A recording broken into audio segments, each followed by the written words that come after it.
Wish you a very happy married anniversary.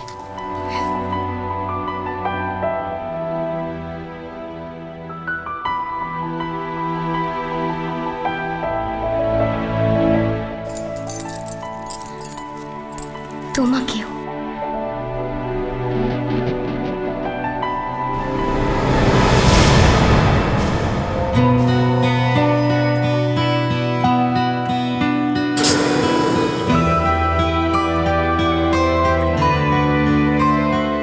শোনো, তোমার জন্য একটা গিফট আছে। এক minute.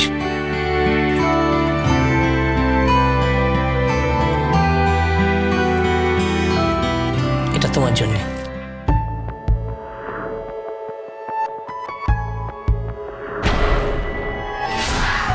Is this for me? কি সুন্দর! আমি তো বিশ্বাসই করতে পারছি না। ইয়েস হানি, এটা তোমার জন্য। তাই নাকি? হ্যাঁ, দাঁড়াও, আমি এক্ষুনি আনছি।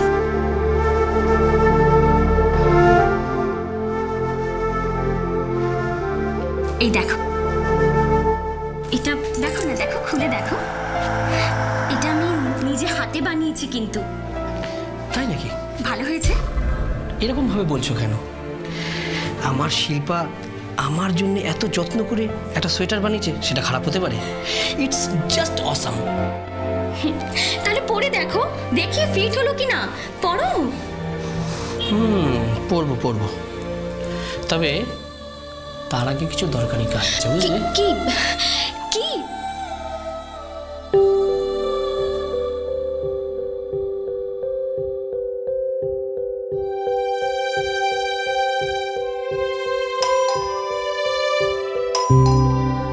Who is this? Sir, room service. এক মিনিট।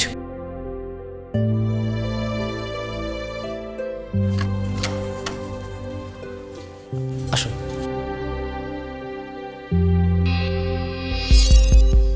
এই এক মিনিট। রাখো। Thank you sir.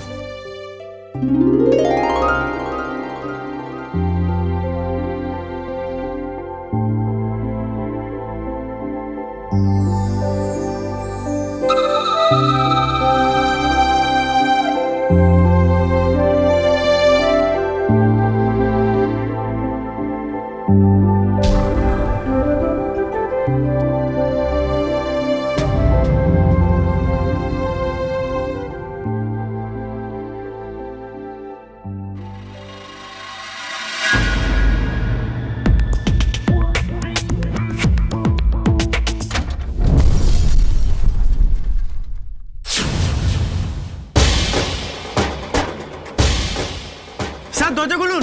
আগুন আগুন লেগেছে! আগুন আগুন আগুন লেগেছে রুমে! আগুন লেগেছে! স্যার, দরজা খুলুন। আগুন আগুন লেগেছে রুমে! আগুন আগুন কি হয়েছে? আগুন লেগেছে স্যার, রুমে আগুন লেগেছে! ও মাই গড! এই জল নিয়ে এসো শিগগিরই।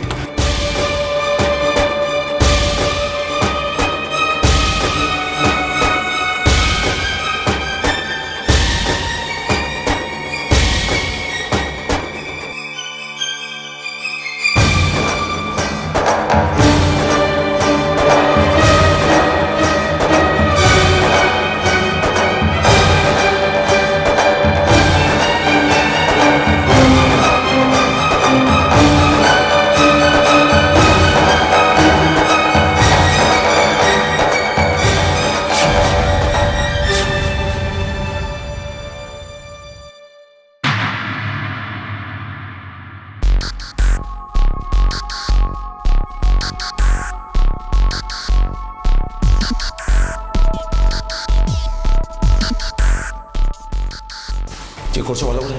স্যার,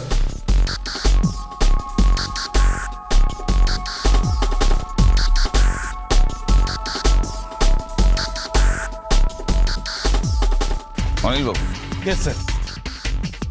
আপনি ফোন করেছিলেন তাই? হ্যাঁ, আমি ফোন করেছিলাম। ওকে। আপনি কত বছর এখানে আছেন? তা প্রায় বছর 10 হয়ে গেল। বছর 10, অনেক দিন হয়ে গেল। হ্যাঁ। আচ্ছা অনিলবাবু, আপনার এই হোটেলের ঘরগুলো ফায়ার ডিপার্টমেন্টের রুলস মেনে তৈরি করা? ইয়েস স্যার, আপনি দরকার হলে নিজে চেকও করতে পারেন। ইনফ্যাক্ট আমাদের সমস্ত ডিপার্টমেন্টের এনওসিও আছে। আচ্ছা, আপনার কি করে মনে হয় যে আগুনটা লাগলো কি করে? অ্যাকচুয়ালি এই ঘটনা এখানে প্রথম, আমাদের কোনো আইডিয়া নেই স্যার। আর আমরা সবসময় চেষ্টা করি কাস্টমারকে বেস্ট সার্ভিসটা দেওয়ার। আর সব থেকে বড় ব্যাপার হলো আমাদের এখানে প্রতিটা রুমে ইমার্জেন্সি অ্যালার্ম আছে, ওনারা কিন্তু অ্যালার্মটা বাজাননি। আচ্ছা আমাকে একটা কথা বলুন, ওনারা নিজেরাই নিয়েছিলেন রুমটা নাকি আপনারা?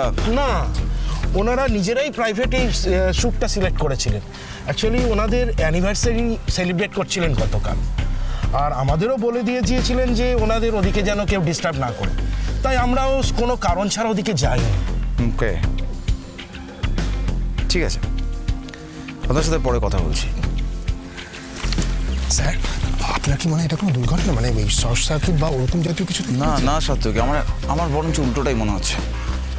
আগুন লাগার কারণ যাই হোক না কেন, আগুন লাগার পরে ওরা কাউকে জানালো না, চিৎকার করলো না, অ্যালার্ম বাজালো না, রিসেপশনে জানালো না, এমনকি পালানোর চেষ্টা করলো না।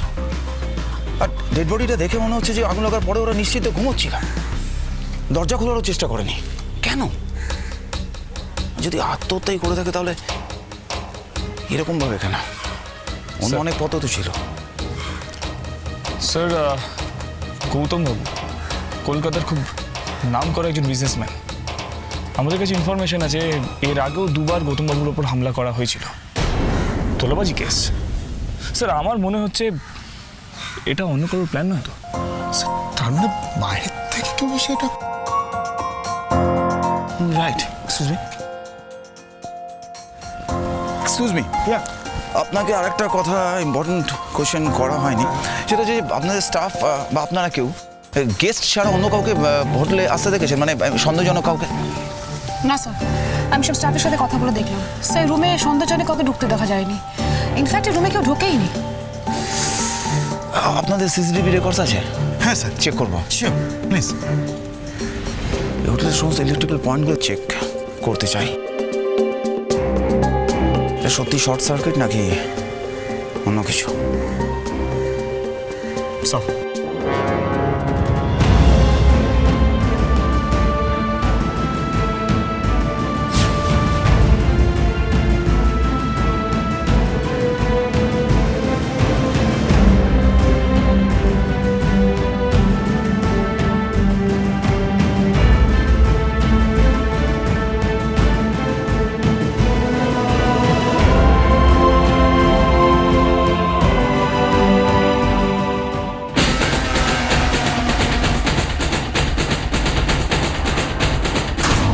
চলো গিয়ে স্যারকে বলি। স্যার, কিছু পেলে? না স্যার, তেমন কিছু পাওয়া গেল না। আর হোটেলের লোকেরা বলছে গৌতম কিংবা শিল্পা কেউই স্মোক করতেন না। স্যার তাহলে আগুনটা লাগলো কি করে? সেটাই তো এখন বড় প্রশ্ন দাঁড়ায়। তবে আগুন যখন আছে তখন আগুনের উৎস আছে। একটা কাজ করো, এভিডেন্সগুলো ফরেন্সিকে পাঠানোর ব্যবস্থা করো। এসিপি স্যার ওখানেই রয়েছেন, দেখা যাক কোনো ক্লু পাওয়া যায় কিনা।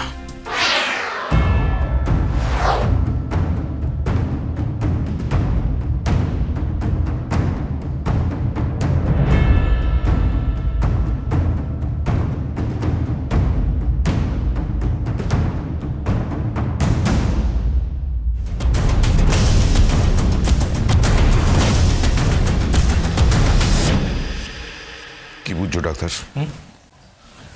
কোনো স্ট্রাগল, ধাক্কাধাক্কি কিছু? মিনিমাম কোয়ান্টিটি অফ অফ মানে কড়া ডোজের মাদক। মানে এই দুজনের বডি থেকেই আমি টেস্ট করেছি। ওই এক্ষুনি দেখলাম আর কি, খুব কড়া ডোজের মিনিমাম কোয়ান্টিটি মাদক পাওয়া যাচ্ছে, যাতে গভীরভাবে ঘুম পাড়িয়ে দেওয়া যায়, কিন্তু খুব তাড়াতাড়ি। টেস্টে আমি সেটাই দেখতে পাচ্ছি। স্যার তার মানে আপনি বলতে চাইছেন প্রথমে ওদের ওষুধ দিয়ে ঘুম পাড়িয়ে তারপর গায়ে আগুন লাগানো হয়েছে? Right, absolutely right. আগে ঘুম পাড়িয়ে তারপরে গায়ে আগুন দেওয়া হয়েছিল। আমার প্রথম থেকেই সন্দেহ হয়েছিল, তার কারণ কোনো স্ট্রাগল হয়নি। স্ট্রাগল হয়নি কেন? কারণ স্ট্রাগল করার কোনো উপায় ছিল না, বিকজ ওদেরকে ঘুম পাড়িয়ে দেওয়া হয়েছিল। They were put into sleep. সেই ঘুমটা চিরঘুমে পরিণত হয়েছে। তার মানে তো স্যার এটা অ্যাক্সিডেন্ট নয়, খুন। আমি একটা ব্যাপার কিছুতেই বুঝতে পারছি না স্যার। আপনি এইমাত্র বললেন যে ওদের শরীরে মাদক দেওয়া হয়েছে। মানলাম যে মাদক দেওয়ার পরে ওদের পোড়ানো হয়েছে, কিন্তু স্যার ওরা তো নিজের ইচ্ছায় মাদকটা নেয়নি। যদি কাউকে জোর করে মাদকটা দেওয়া হয় তাহলে ওরা স্ট্রাগল করলো না কেন? আর স্ট্রাগল যদি করেই থাকে তাহলে তার চিহ্ন তো আমরা কোথাও পাইনি। মানে ইনফ্যাক্ট আমরা যেখান থেকে বডি পেয়েছিলাম সেখানে তো আমরা কোনো স্ট্রাগলের চিহ্ন দেখিনি। আর শরীরে কোনো স্ট্রাগলের চিহ্ন আছে কি না সেটা তো আপনি ভালো বলতে পারবেন স্যার। অজয়, এমন সাংঘাতিকভাবে দুজনের শরীরটাই পুড়ে গেছে না যে এখন ওই ওরা স্ট্রাগল করেছিল কিনা এরকম কোনো চিহ্ন পাওয়া অসম্ভব শরীর থেকে, ইম্পসিবল। কিন্তু স্যার একটা ব্যাপার, মানে এরা তো অ্যানিভার্সারি কাটাতে হোটেলে বেড়াতে গেছিল, আর হোটেলিয়ারদের ইনফরমেশন অনুযায়ী ওরা কারোর সঙ্গে দেখাও করেনি। তাহলে মাদকটা রুমের মধ্যে এলো কিভাবে? স্যার, ওদের রুমে ঢুকে যদি কেউ মাদক দেওয়ার চেষ্টা করে তাহলে নিশ্চয়ই আমরা সিসিটিভি ফুটেজে পেয়ে যাব।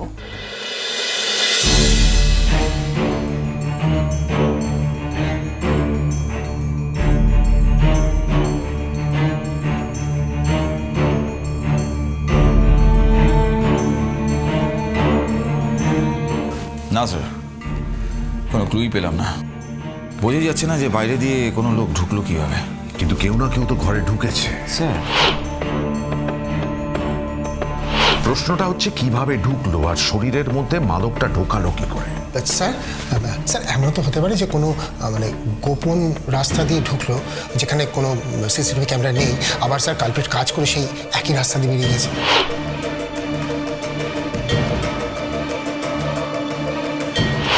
বাই দ্য ওয়ে রণজা, তুমি গৌতমের পাস নিয়ে কিছু বলছিলে, ওর উপর বারবার অ্যাটাক হয়েছিল। হ্যাঁ স্যার, দুবার। মিস্টার গৌতম যখন একটা কনফিডেন্সিয়াল মিটিং করতে যাচ্ছিলেন ঠিক সেই সময় ওনার পার্সোনাল গাড়ি বাইরে থেকে কেউ একজন গুলি করে আর উনি অল্পের জন্য বেঁচে যান। আর দ্বিতীয়বার স্যার দেশের বাইরে একটা বিজনেস ডিল কমপ্লিট করে উনি দেশে ফেরার সময় এয়ারপোর্টের কাছে অ্যাটাক হন স্যার। আর কোনো ইনফরমেশন? না স্যার, শিলবার ফ্যামিলি সম্বন্ধে আর কোনো ইনফরমেশন নেই। Sir as we know she belongs to NRI family, আর স্যার 1 বছর আগে বিয়ে হয়েছে। তবে স্যার কলকাতার লিডিং বিজনেসম্যানদের মধ্যে কিন্তু গৌতম একজন ছিল। ও যে টেক্সটাইল বিজনেসটা রান করতো সেটা উত্তরাধিকার সূত্র ওর বাবার থেকেই পাওয়া। সেটাকে ও 3 বছর ধরে এক্সপ্যান্ড করে এবং তারপরে কনস্ট্রাকশন বিজনেসে জয়েন করে। আর স্যার জানা যায় যে তারপর থেকে ওর শত্রু সংখ্যাও কিন্তু বেড়ে যায়। তার মানে বোঝা যাচ্ছে এই প্রসেসটা অনেকদিন ধরে চলছে। শত্রু সংখ্যা বাড়ছে ব্যবসার সঙ্গে সঙ্গে, আর ওকে মারার প্ল্যানও করা হচ্ছে। কিন্তু সেটা কি শুধুই তোলাবাজির জন্য? কি মনে হয় একজন সোনার ডিম পাড়া হাঁসকে মেরে ফেলে কোনো লাভ আছে কি? কিন্তু স্যার গৌতমের উইলের মধ্যে মেনশন করা রয়েছে যে গৌতমের অবর্তমানে তার সমস্ত সম্পত্তির মালিক হবে হচ্ছে কি যে তার স্ত্রী শিল্পা, কিন্তু সে এখন বর্তমানে মৃত। তার মানে গৌতমের মৃত্যুর পর ওর ফ্যামিলির কেউ লাভবান হবে না। Yes sir. স্যার উইলের মধ্যে আরেকটা জিনিস মেনশন করা রয়েছে যে গৌতমের যে বিজনেস রয়েছে সেটার অর্ধেক পার্টনার মনীষ বলে কেউ একজন। মনীষ? তার মানে এখন পুরো ব্যবসাটাই মনীষের নামে, তাই তো? স্যার এই মনীষের ব্যাপারে একটুখানি ক্রস চেক করো তো, দেখো তো গৌতমের উপর যখন অ্যাটাক হয়েছে এই মনীষ গৌতমের সঙ্গে ছিল কিনা। স্যার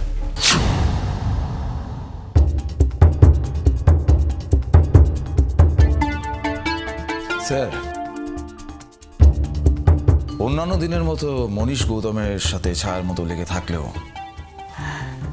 অ্যাটাকের 2 দিন মনীষ গৌতমের সাথে ছিল না। কোনো না কোনো কাজের বাহানায় নিজেকে সরিয়ে নিয়েছে অথবা হেরিয়ে গেছে। Thought as much. স্যার এই মনীষকে নিয়ে একটু কালচার করতে হচ্ছে। জানতে হবে সর্বক্ষণের ছায়া সঙ্গী হঠাৎ করে বিপদের দিনে কায়ার পাশ থেকে সরে যায় কেন। আর জানতে হবে হোটেলের ঘরে আর কি রহস্য রয়ে গেল যেটা আমাদের চোখ এড়িয়ে যাচ্ছে। কিছু না কিছু তো আছেই। ওই যে ম্যানেজার বাবু, হ্যাঁ, রুমের ভিতরে কেউ কিছুতে হাত দেয়নি তো? না না, কেউ কিছুতে হাতও দেয়নি, কেউ কোথাও ঢোকেও নি। ঠিক আছে, আমরা রুমটা ভালো করে সার্চ করবো। নিশ্চয় নিশ্চয়। ওকে, আপনি এখানেই থাকুন। হ্যাঁ, সাথে কি দামি নেই? স্যার, ঘরের প্রত্যেকটা জায়গা খুব ভালো করে চেক করবে।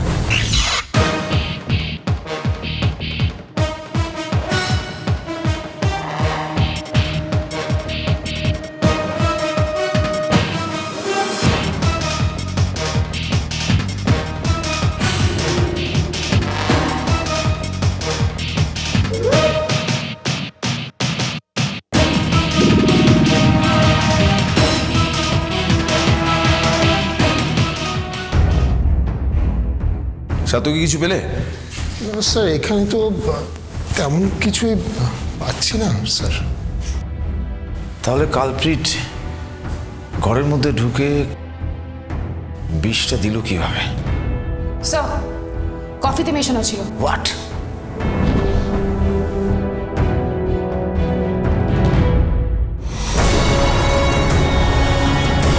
ভেরি গুড দামিনী, এতক্ষণ এটা আমাদের মাথা দিয়ে আসেনি। কফিতে বিষ মিশিয়েছে। ম্যানেজার বাবু, রুম সার্ভিসে কে ছিল? রুম সার্ভিসে সমর ছিল। সমর? হ্যাঁ। ডাকুন সমর।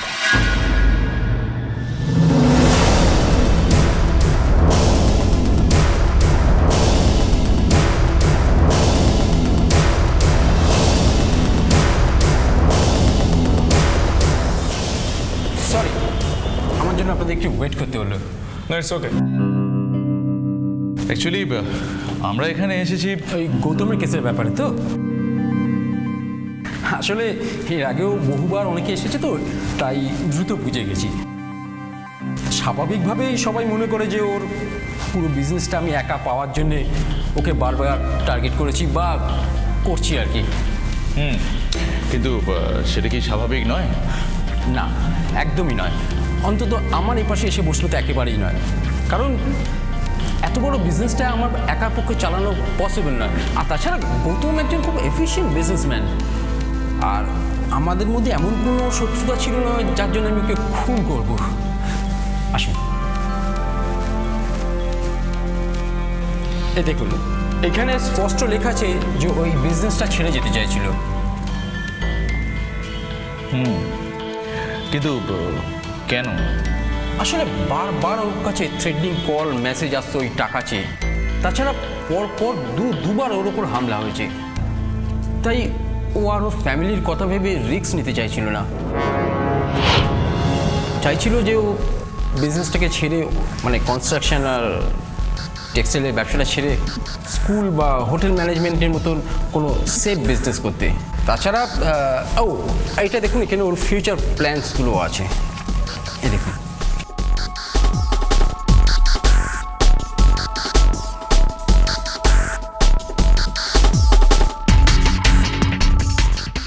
আর এখানে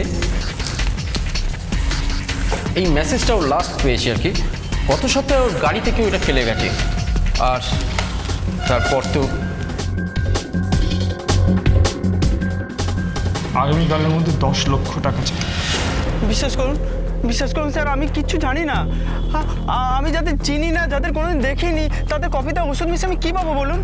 কি পাবে আর কি পেয়েছো সেটা তোমার থেকে ভালো আর কে জানবে।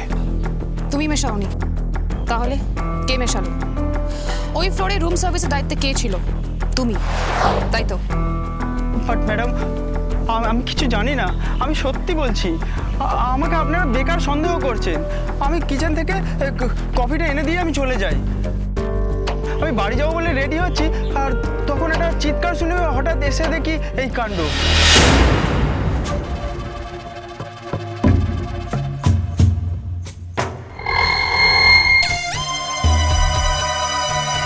যার বা যাদের হয়ে কাজ করছো, নিজের ভালো চাও তো তাদের নামটা চুপচাপ বলে দাও। এতে শুধু তোমার নিজের ভালো হবে না, তোমার ফ্যামিলিরও ভালো হবে। দেখো, এইটুকু কথা বার করতে আমাদের বেশি সময় লাগবে না, তাই আমাদের সময় নষ্ট করো না। তাই ভালো ভালো বলেই দাও। বিশ্বাস করুন ম্যাডাম, আমি কিচ্ছু জানি না, আমি কারোর হয়ে কোনো কাজ করিনি। হ্যাঁ সাতকি বলো। হ্যালো স্যার, স্যার একবার প্লিজ রুমে আসবেন। মনে হচ্ছে স্যার একটা ক্লু পেয়েছি স্যার। ওকে, আমরা এখনই আসছি। দামিনী রুমে। হ্যাঁ সাতকি। স্যার মনে হচ্ছে একটা ক্লু পেয়েছি স্যার। গিজার এই পয়েন্টটা দেখুন, আর স্যার এই ওয়্যারটা দেখুন ভেতর থেকে পুড়ে গেছে। আমার মনে হচ্ছে স্যার এই গিজারটাই প্রথমে শর্ট সার্কিট হয় আর এখান থেকেই আগুনটা লাগে।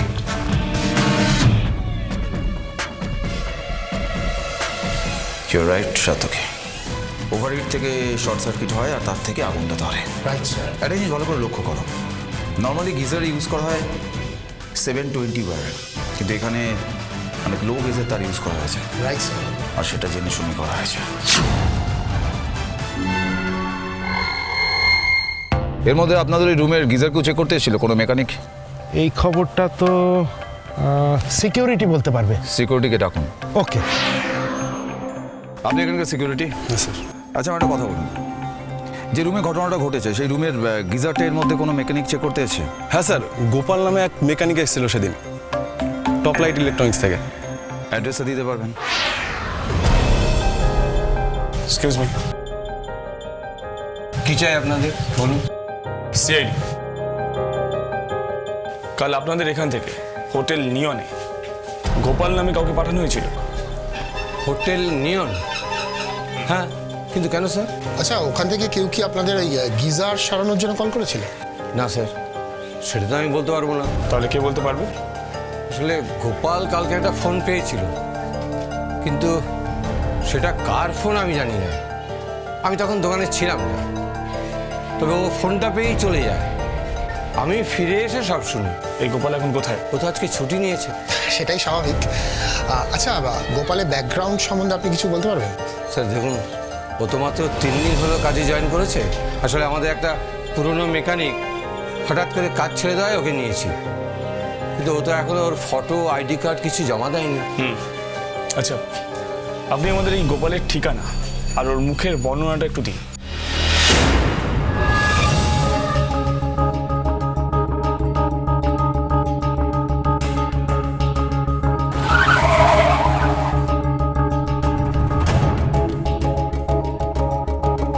সাতকি স্যার, স্যার ওই ফিঙ্গারপ্রিন্ট আর ডিএনএ টেস্ট ম্যাচ করে দেখা গেছে যে ওই যে থ্রেটিং এসএমএসগুলো এসেছিল স্যার, ওগুলো স্যার গ্যাংস্টার রঘুর কাছ থেকে। হোয়াট? রঘু মানে যার নামে এর আগে 4-5টা কিডন্যাপিংয়ের কেস আছে? ইয়ে স্যার, সেই রঘু। আর স্যার দামিনীকে আমি ফোনে যে গোপালের বিবরণ দিয়েছিলাম, সে স্যার আসলে রঘুরই ডানার তেজা। তাহলে তো দুদিক থেকে মিলে আছে স্যার। একদিকে রঘুর থ্রেটনিং মেসেজ, অন্যদিকে গোপালের ছদ্মবেশে রঘুর ডান হাত তেজা। তার মানে ক্লিয়ার, পুরো ঘটনার মধ্যে মেন কালপ্রিট রঘু। তোমরা যে যা নিজে নিজের সোর্স কাজে লাগাও। রঘুর ডিটেলস ইনফরমেশন আমার চাই। রঘুকে আমাদের ধরতে হবে।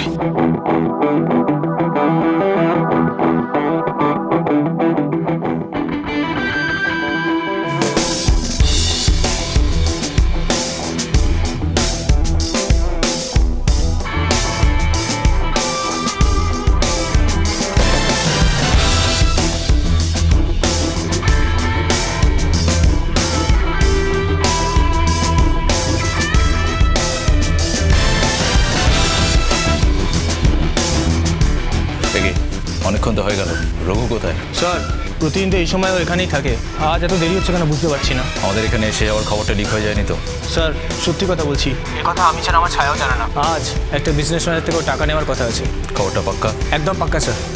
ওকে।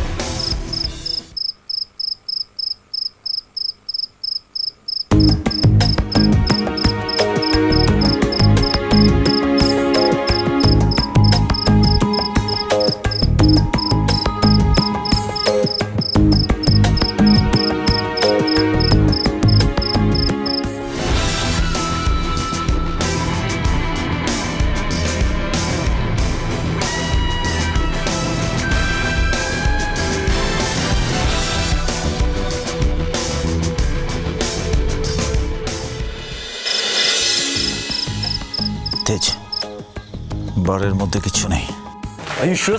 তুমি সাত্তকীকে নিয়ে বাইরে এসো ফার্স্ট। রোগীকে পাওয়া গেছে, কমান ফাস্ট।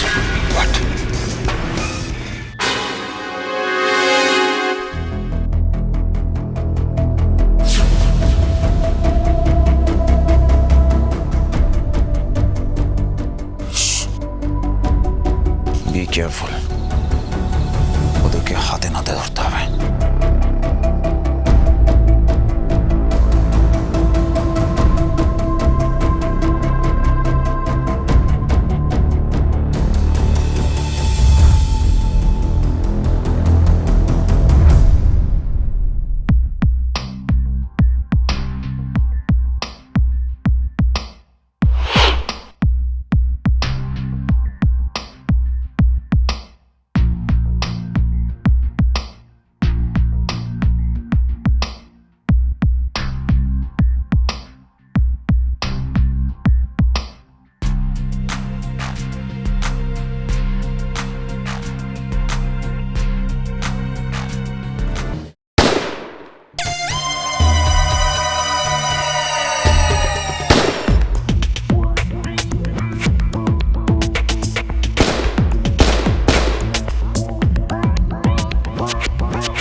সিআইটি?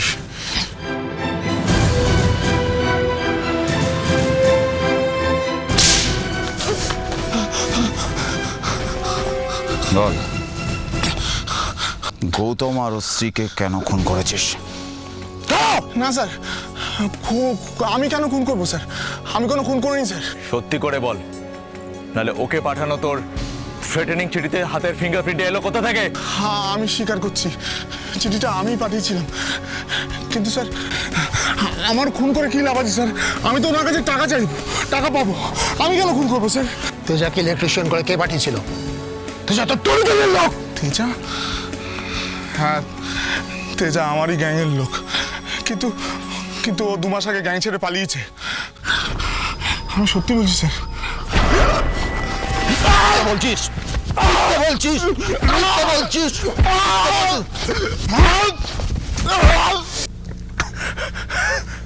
সত্যি বলছি স্যার, 2 মাস আগে আমার জন্যই টাকা আনতে গিয়ে তেজা পুরো টাকাটা গায়েব করে পালিয়ে গেছে স্যার। তারপর থেকে আমি কুকুরের মতো ওর পেছনে খুঁজি স্যার, কিন্তু পাইনি। আপনারা চাইলে আমি প্রমাণ দিয়ে দিতে পারি স্যার, আমি প্রমাণ দিতে পারি, বিশ্বাস করুন। তারপর থেকে তেজার সঙ্গে আমার কোনো কানেকশন নেই স্যার। আর ওই গৌতম নাকি ওনাকে আমি খুন করিনি স্যার, সত্যি বলছি স্যার। তোর কথা যদি সত্যি না হয় না, মেরে মুখের অবস্থা এমন করবো, সারা জীবন খাবার কেন মুখ দিয়ে জল পর্যন্ত ঢুকবে না।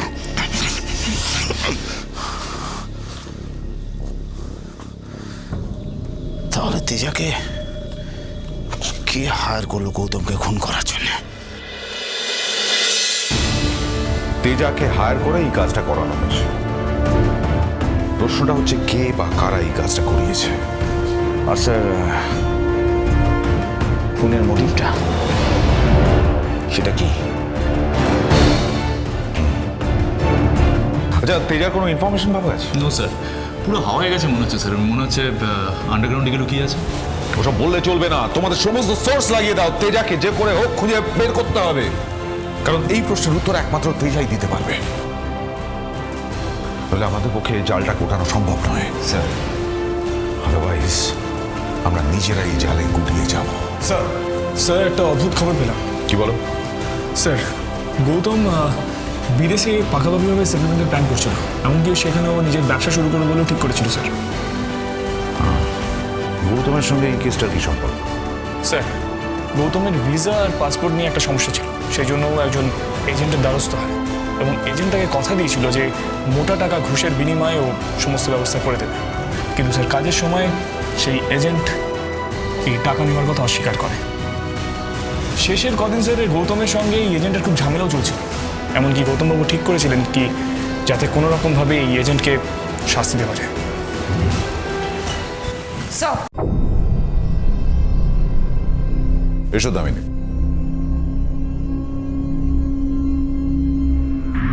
স্যার গৌতম বাবুর বাবা আপনার সাথে দেখা করতে চাইছে। দেখুন, আমাদের কাছে খবর আছে যে আপনার ছেলে গৌতম সে ইমিগ্রেশনের জন্য দালালকে ঘুষ দিয়েছিল। হ্যাঁ, কথাটা ঠিক? দিয়েছিল। কি যে ভূত চেপেছিল ছেলেটার মাথায় কে জানে। ও এই দেশ ছেড়ে চলে যাবার জন্য পাগল হয়ে উঠেছিল। আমি বৌমাকে বলেছিলাম, জানেন, বৌমাকে বলেছিলাম ওকে বোঝাও, কিন্তু কে শোনে কার কথা। তাই দালালের নাম, যোগাযোগের নাম্বার এগুলো আছে আপনার কাছে? না, এই মুহূর্তে ঠিক আমার কাছে নেই, তবে বাড়ি ফিরে গিয়ে আমি আপনাদের জানিয়ে দিতে পারবো। দামিনী, তুমি ওনার কাছ থেকে ওই নাম্বারটা নিও। স্যার ও, আরেকটা কথা, আচ্ছা এই দালাল ভদ্রলোক ইনি কি আপনাদের আগেই? না, ঠিক তা নয়। ইনফ্যাক্ট আমার বৌমা আমাকে ওর সম্বন্ধে জানিয়েছিল। বৌমা মানে ওই শিল্পা? হ্যাঁ, ঠিক তাই। আমার বৌমা ওই লোকটাকে আগে থেকেই জানতো। ইনফ্যাক্ট আমার বৌমার বাবার বাড়ির কয়েকজন এবং বন্ধু বান্ধবদের আর কি ওই লোকটা অ্যাব্রডে যাওয়ার জন্য খুব হেল্প করেছিল। জানেন, এত টাকা দেওয়ার পরেও যে এই লোকটা এরকম করবে আমি ভাবতে পারিনি। গৌতম খুব ভেঙে পড়েছিল। গৌতম ওই লোকটাকে পাগলের মতো খুঁজছিল, জানেন, লোকটা পাগলের মতো খুঁজছিল। তারপর তারপর I can understand. Travel agent Ram cheating বাজ। ভালোই হয়েছে, আমার ঘর খালি করে দিয়েছে। আরে বুঝলেন, যে নামের থেকে বদনাম বেশি, তার থেকে যত দূরে থাকা যায় ততই ভালো। এই বাড়ির মালিক আপনি? আগে 6 মাস না আমার নাবিশ্বাস তুলে দিয়েছিল। পথে ঘাটে যার সঙ্গে দেখা সেই বলে রাম চিটিং বাজ, অন্যের টাকা মেরে নিজের পকেট ভরে। আপনি একটু শান্ত হন প্লিজ।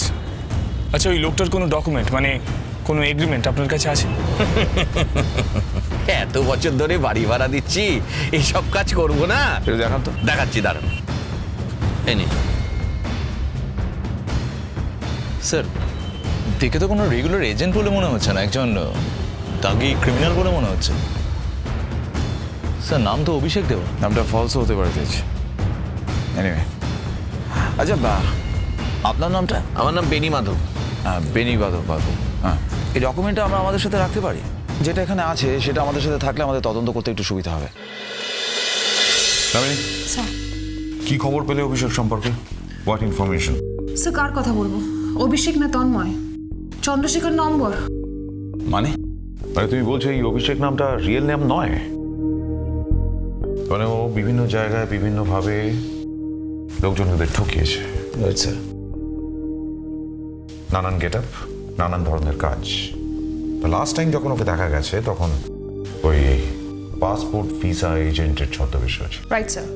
আর অম্বর গৌতম বাবুর মতো লোকদেরকে টার্গেট করে যারা বিদেশে পালিয়ে যাওয়ার চেষ্টা করে ইলিগেলি। কিন্তু স্যার, টাকা হাতানোর পরেও গৌতম বাবুকে খুনটা করতে গেল? সেটাই তো এখন বড় প্রশ্ন। হয়তো লোকটা ভয় পেয়ে গেছিল। স্যার, হয়তো এই লোকটার মুখোশ খোলার জন্য গৌতমবাবু উঠে পড়ে লেগেছিলেন, তাই ভয় পেয়ে গিয়ে অম্বরবাবু গৌতমবাবুকে এই রাস্তা থেকেই সরিয়ে দিলেন। হতে পারে, হতে পারে। আবার এও হতে পারে যে এই অম্বরবাবুই গৌতমকে মারার জন্য তেজাকে হায়ার করেছিল। কিন্তু স্যার, তারপরে গৌতম বাবুর স্ত্রীকেই বা কেন খুন করলো? স্যার একটা ইনফরমেশন আছে। স্যার অম্বর কিছু বছর ধরে অ্যাজ আ ম্যারেজ ব্রোকার কাজ করতো। স্যার বড়লোক বাড়ির মেয়েদেরকে বিয়ে দিত আর অঢেল টাকা রোজগার করেছে, কিন্তু সেখান থেকে কোনো ঝামেলার রিপোর্ট আমাদের কাছে এখনো নেই। আমি ভাবছি একটা অন্য কথা। এই অম্বর হচ্ছে কনম্যান, লোক ঠকানোর কাজ পেশা। ন্যাচারালি এক পেশায় ও বেশি দিন কাজ করেনি, এক নামে বেশি দিন কাজ করেনি ধরা পড়ে যাওয়ার ভয়ে। এইরকম একটা লোক ঠকানো একদম কনম্যানকে নিজের হাজবেন্ডের কাছে শিল্পা ইন্ট্রোডিউস করালো কেন? শিল্পা কি এই কাজটা জেনে করালো না না জেনে করালো? আরো বড় প্রশ্ন হচ্ছে যে শিল্পার সঙ্গে অম্বরের আলাপটা কোথা থেকে, কবে, কিভাবে? সে শিল্পা একটা এনআরএ ফ্যামিলিতে বিলং করে। অম্বরের থ্রু দিয়ে শিল্পা আর গৌতমের পরিচয় হয়। সে শিল্পার ফ্যামিলি গৌতম বাবুর ফ্যামিলি থেকে বলে বলে নিজেকে জাহির করে, কিন্তু স্যার সেই ইনফরমেশন এখন আমাদের কাছে নেই। তা কি করবে? শিল্পা যখন আছে তার রুটও কোথাও না কোথাও আছে, সেই রুটটাকে খুঁজে বার করতে হবে এবং দেখতে হবে সেটা কোন গাছের, বেশি বৃক্ষের নয় তো। আর শিল্পাই কিনা বা ওই অন্ধকার জগতের মানুষটাকে চেনে বলে জানালো। শিল্পা যদি অম্বরের চেনা হয় তাহলে অম্বর শিল্পাকে সরিয়ে দিল কেন? কোনো কিছু নিয়ে ঝামেলা হয়েছিল? কি নিয়ে সেই ঝামেলা? টাকা পয়সা? আর গৌতমের মার্ডারে এরা দুজনেই ইনভলভড নয় তো? Too many questions to be answer. Sir পাওয়া গেছে। স্যার অম্বরের মায়ের খোঁজ পাওয়া গেছে। উনি জামতলা এলাকার একটি ভাড়া বাড়িতে থাকেন। অলরাইট, রণজয় স্যার জামতলা যেতে হবে। অলরাইট, সমস্ত খবর নাও। Sir Ambar, Shilpa, Gautam, Teja, too many links, too many questions. সব মাই চায় তার ছেলে বড় হোক, নাম করুক, পয়সা রোজগার করুক। আমার ছেলে পয়সা রোজগার করছে, কিন্তু কিভাবে? লোককে ঠকিয়ে, নামের বদলে বদনামি করছে। ওই পাপের পয়সার ভাত আমি কি করে খাবো? আমি মা হয়ে এটা কিছুতেই মেনে নিতে পারবো না, কিছুতেই মেনে নিতে পারবো না।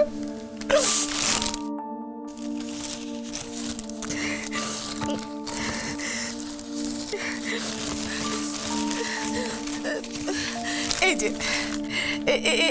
এই চেকটা কিছুদিন আগে আমার ছেলে আমাকে দিয়ে গেছে, আমার খাওয়ার খরচ, কিন্তু ওটা আমি ছুঁয়েও দেখিনি।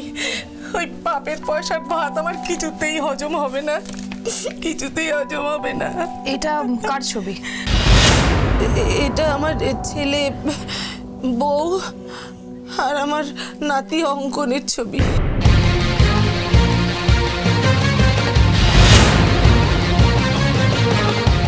আপনি শিওর যে এটাই আপনার বৌমার ছবি? আপনি কি বলছেন অফিসার? আমি আমার ছেলে বৌমা এদের চিনতে পারবো না? এই তো 12 বছর হলো ওদের বিয়ে হয়েছে। আমার নাতিটার জন্য বড্ড মনটা খারাপ করে, ওরা আমার কাছে ওকে আসতে দেয় না। আচ্ছা, আমাদেরকে একটা কথা বলুন তো, আপনার নাতি কোন স্কুলে পড়ে? এই তো আমার বাসার কাছে ওই স্কুলটাতে পড়ে। শুনেছি আমার নাতিকে ওর বাবাই নিতে আসে। আমার মনে হয় এক্ষুনি বোধহয় ওর স্কুল ছুটির সময় হলো। তার মানে অম্বরকে ওখানেই পাওয়া যাবে। তেজ, একটা কাজ করো, অম্বরের ব্যাংকে গিয়ে ওর অ্যাকাউন্টটা ফ্রিজ করার ব্যবস্থা করো। Make it fast. তারপরেই শুরু হবে আসল খেলা। হাতি কাদায় পড়লে ছটফট তো করবেই, আর তখনই তাকে জালে ফেলতে সুবিধা হবে।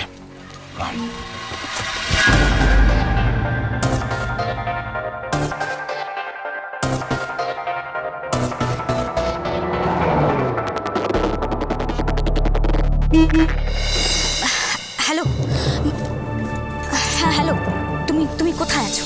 আমি বাবু স্কুলে এসেছি, বাবুকে স্কুল থেকে নিতে। তুমি টাকা তুলেছো? কি করে তুলবো? আমাদের ব্যাংক অ্যাকাউন্ট কেউ সিজ করে দিয়েছে। হোয়াট? আমাদের ব্যাংক অ্যাকাউন্ট সিজ করেছে মানে? ব্যাংক ম্যানেজারের সাথে দেখা করেছো? কি বলছেন? ম্যানেজার কিছুই বলতে পারছে না। আচ্ছা, তুমি ওখানেই থাকো। হ্যাঁ হ্যাঁ, তাড়াতাড়ি এসো। আমি আসছি তোমার কাছে।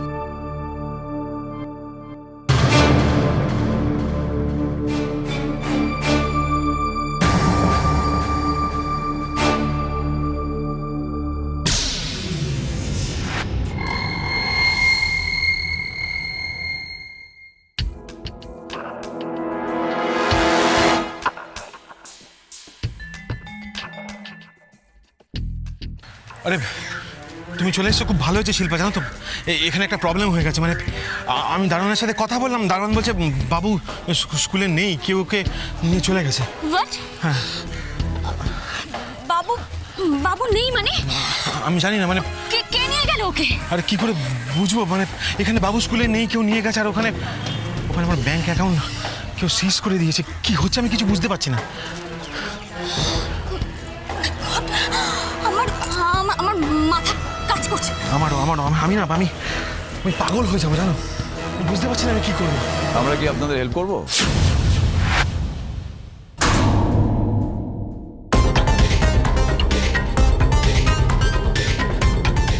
মিস্টার অম্বর নাকি মিস্টার অভিষেক নাকি মিস্টার চন্দ্রশেখর?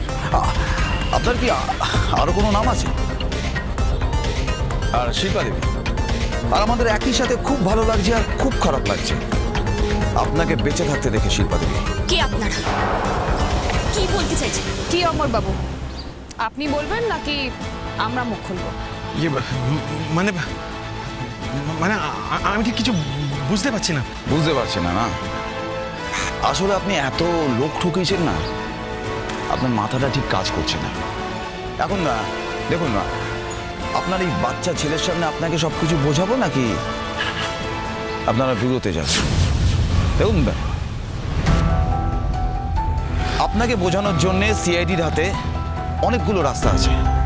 এখন আপনি ঠিক করুন যে আপনি কোন রাস্তাটা বেছে নেবেন।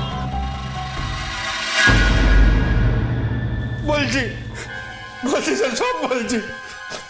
Good, very good. ভালো ছেলের মতো বলতো, টাকা তো লুট হয়ে গেছিল, গৌতমকে হঠাৎ খুন করতে হলো কেন? কেন? স্যার আমি আর শিল্পা আমার বউ, আমরা স্যার ওই প্ল্যান করে লোককে ঢুকিয়ে টাকা রোজগার করতাম।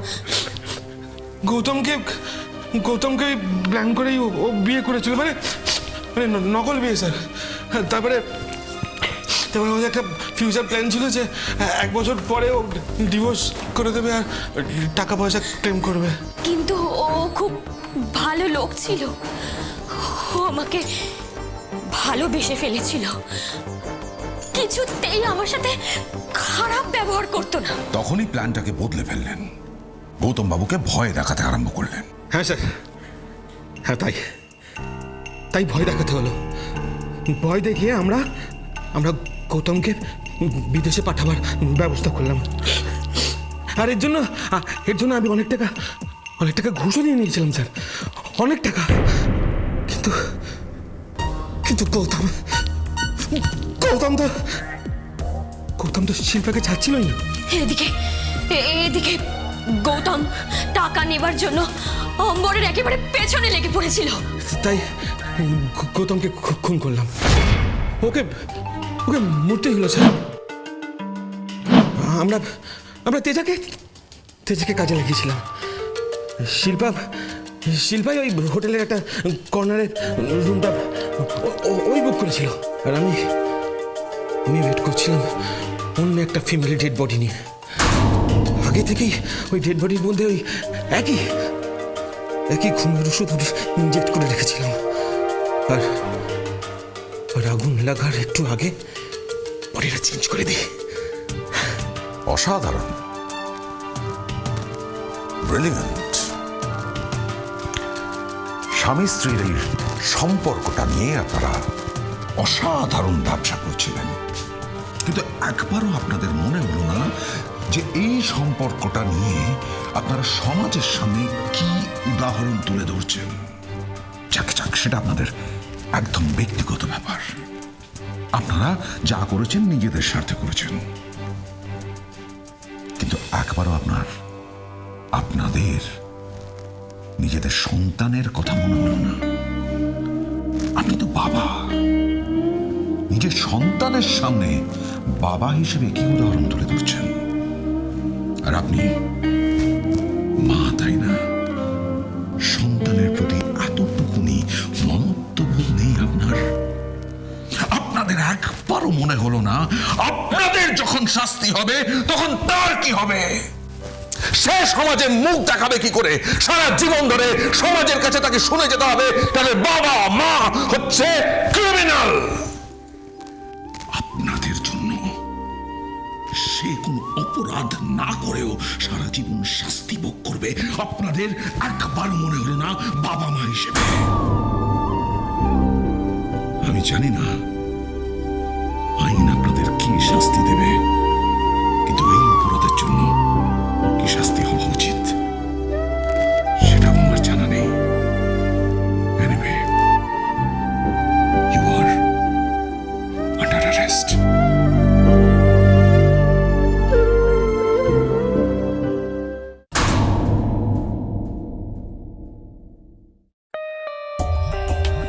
For more updates, subscribe to our channel, click the show links and enjoy watching the videos.